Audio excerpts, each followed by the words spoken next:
High tech? Well, we'll see. Looks like a throwback to another day here with Mr. Colby this weekend. It's not uncommon this time of year when you're driving around looking at fields to see weed control simply not be effective. On this week's tech segment, I'm going to show you a new piece of technology that my good friend Matt Foes was adding to his self-propelled sprayer. Quite honestly, when I pulled into the driveway, wasn't really sure what I was going to see, except I did see another attachment, Matt, and I know how you're not fans of that. Talk a little bit about the problem and your solution. So the problem this year is that planting beans early in April, you extend the amount of time you need the residual herbicide to hold on to. Well, some water hemp, some giant ragweed got through that, and now I have to deal with them because being non-GMO, I don't have a lot of get-out-of-jail-free cards post-emergence.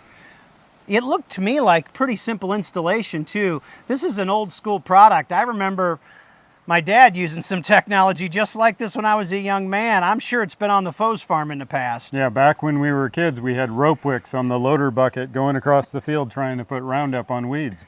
Now it's a different product going through it, but it's the same idea of a sponge applicator wiping product onto the weeds as you go across the field. And it looks very simple to mount. Looks like it's not going to take you very long to get this thing mounted. What about cost?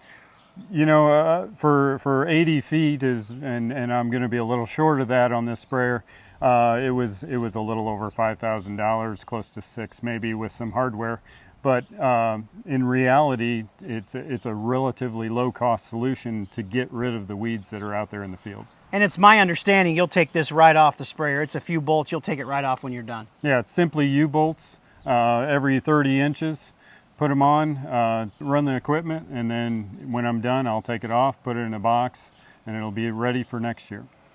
Well, I know how much you enjoy technology when it works. Pretty safe to say this one's going to work pretty well. Hopefully. We've got some pretty powerful herbicides we're going to run through it, so we should be able to take care of them. For This Week in Agribusiness, I'm Chad Colby.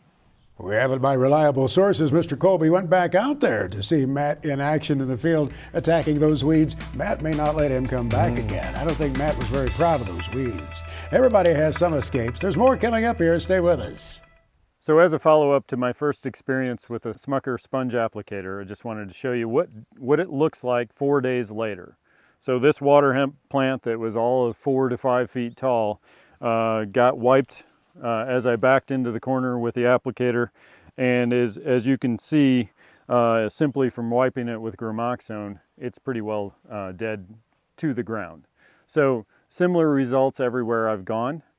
We simply have to hit the top of the plant and you will kill the entire plant.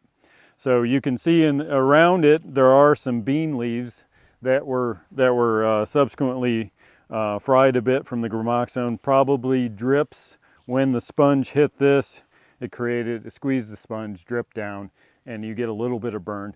But in reality, what you're doing is you're just taking out a couple of leaves that are around a plant that's already taking those leaves out to start with weed competition. So all in all, there were a few places on my farm, corners of fields where giant ragweed are notoriously bad, that I decided to go back and hit 2 or 3 times in order to make sure I had no issues going forward. The beans were already suffering from weed competition, so I just made sure that I had no weeds going forward. So a little bit of revenge killing, if you want to call it, but I got the job done. So in general, what I've seen from the applicator is I can go across the field, I can take out anything that's above the canopy within 6 or 8 inches or whatever your comfort is of running the applicator above the canopy, and those weeds will be dead. So overall, my experience has been very positive, and it'll allow me to continue non-GMO and have that get out of jail free card when I do have serious weed escapes.